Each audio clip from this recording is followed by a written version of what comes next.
So last night I'm watching the Lakers, and I have two NBA scouts, a Western Conference and an Eastern Conference scout, and they don't. I don't even know if they know each other, but it was funny to watch their texts for the same thing. They're like, this Laker team can't hit threes, and they can't defend the three, and God, they're going to miss Avery Bradley. And Chris Paul is just lighting them up last night. And I said this to start the show today, Rick. It was a weird year. We usually look, if you're a number one seed in the West, you're a great team. But the Warriors tanked, and the Clippers, Paul George was out, and they had SARS. And OKC was kind of a rebuild early, and Portland didn't have Nurkic. And Mike Conley got hurt for the Jazz. And I look at it, and I think they're a number one seed, but it doesn't feel like your typical Western Conference number one seed. Is that fair? Yeah, no, they remind me a lot of the old Utah Jazz and San Antonio Spurs teams where because of their leadership, because of what was at stake, they would always play as close to their potential on a nightly basis, more so than anybody else. And so as a result, their regular season record would always look really good. And we would have all these expectations. All those years we were like, you keep trying to stick a fork in the Spurs, and look, here they are again. They got one of the top records in the Western Conference. And then we would get to the playoffs, and everybody would put their A game out there, and suddenly we realized, the Spurs have been giving us their A game. They don't have another level to go to. And I suspect on some level that LeBron knew that and knew what he had, that the playoffs with this Lakers team was going to be an absolute crapshoot. He was relying on so many guys who have never done it before that he was like, you know what? I need to prove that I can do it in the West just like I did it in the East. And if I'm going to prove that, I better do it during the regular season because I don't know that this team is going to get me where I need to go to make that point in the postseason. You know, it's a really good point. LeBron's always been a little ahead in terms of players and analytics. And I mean, he went to the three-pointer 12 years ago. He figured it out in his last few years, the first time in Cleveland, and a lot of guys did not. It's interesting. People look at Portland. And it took Carmelo years to figure out exactly where he fit perfectly, but he's found it. Nurkic is really good. Dame, to me, is the best hit a shot from deep in the bubble. You know, a lot of people are saying Portland can't defend LeBron, but I got to tell you, nobody for the Lakers can defend Dame. That it looks like it's going to be a series. Lakers, Blazers. Your thoughts on it? I'm not convinced that the Blazers can win the series, but I am convinced that they can extend it and make it a lot harder on the Lakers than they would want, and that LeBron at 35 would want. If you look at all of the years that he has gone to the finals and or won a championship, he's always eased through the first round. It's been a sweep, or it's been 5 games. There was only 1 year when it wasn't, when the Pacers took him to 7 games and he had nothing left by the time that they got to the Warriors and they got swept out. So I believe that the same thing could happen here. Yes, they're going to have an issue defending LeBron. They don't have that one guy. If they had Rodney Hood or Trevor Ariza, I think they'd have a better chance at that. But they do have a thing that the Lakers have relied on all year, which is size. And they actually may have better size on the front line and more talented size on the front line, AD accepted, than almost any other team, and than the Lakers do. I mean, Nurkic and Hassan Whiteside and Zach Collins, I'm going to take that over JaVale McGee and Dwight Howard. Yeah. So they have, and then don't sleep on Anthony Simons and Gary Trent Jr. Yeah. They have depth and versatility, and I think that's going to make this a series a lot like the Warriors last year. They needed to get through the Clippers fast, and when it took 6 games, it was like, they're expending energy now that they were going to need later, and ultimately it did cost them. Yeah, Gary Trent Jr. has been surprising from outside, and they have tremendous size and depth. I think Portland is, and they're playing with house money, man. When you're an 8 seed and you're facing a 1, you have nothing to lose. Hey, and Colin, don't underestimate. In 2018, Anthony Davis and the Pelicans swept them out and upset them as the 3rd seed. Don't think that doesn't stick in Damian Lillard's craw, CJ McCollum, Yusuf Nurkic, who got abused by Anthony Davis. Like if they see the Lakers and Anthony Davis, they are going to have a point that they want to prove. I was saying this about if anything's too hard, it's not right. And every business, when you start, you have to pivot. No business goes right. We look at Amazon and Netflix. They're great examples. They rule America, but they it was a tough struggle. But if something is hard 10 years in, it's not right. Or after you've done it a while.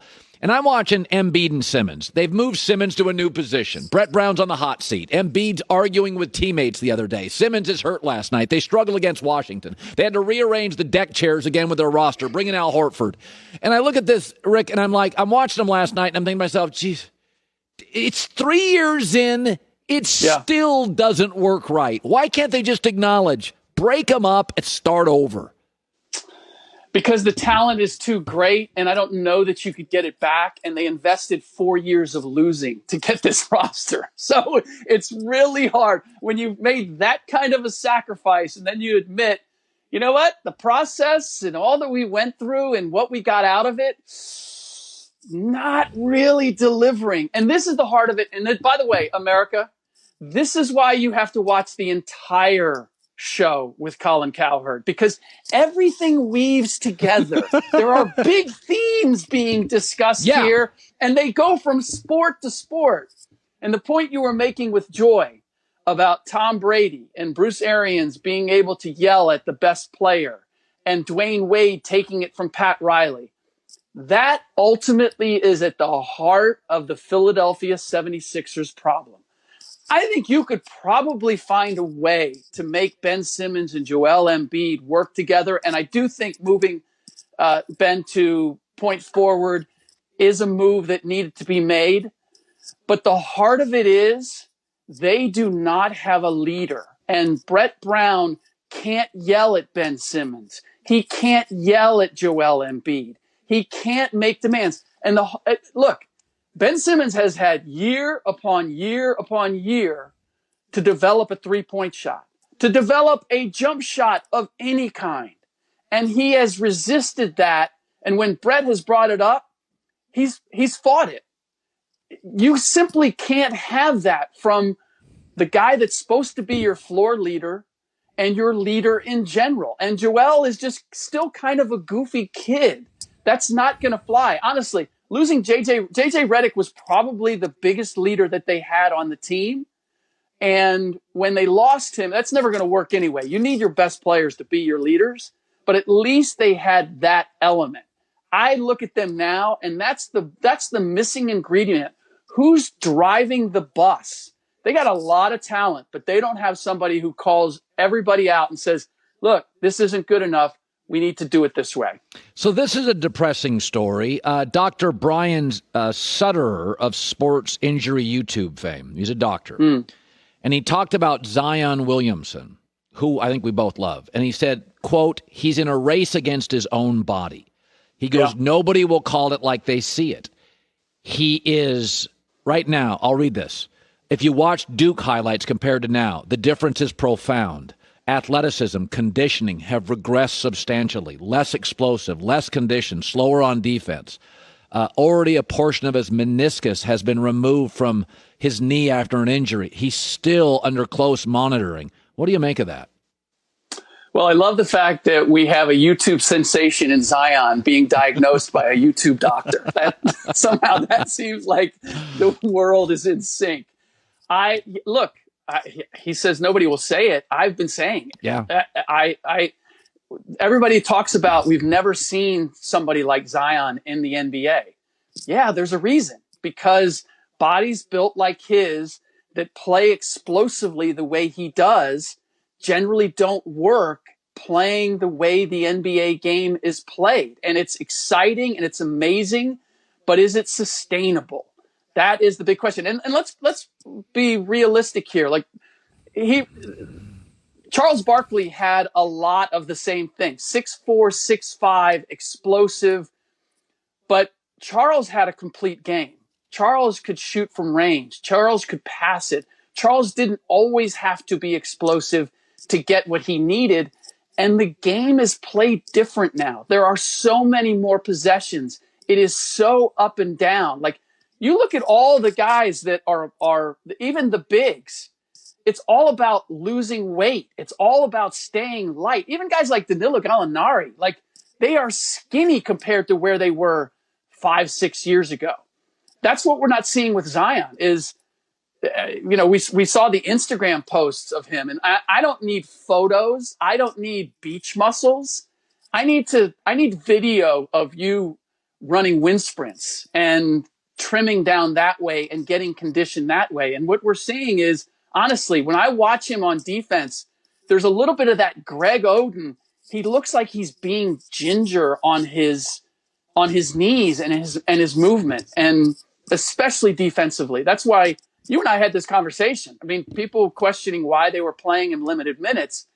I think part of it's conditioning, but part of it too is like defense is about effort, energy, and being able to stay in front of your guy. And he simply has not demonstrated that he can do that on a consistent basis. Ric Bucher, good stuff, buddy. Thanks again for stopping by. Hi, everybody. Thanks for watching. Subscribe here to get the latest from the show. Also, be sure to check out more of the best clips from The Herd or go watch a few segments from other shows on FS1.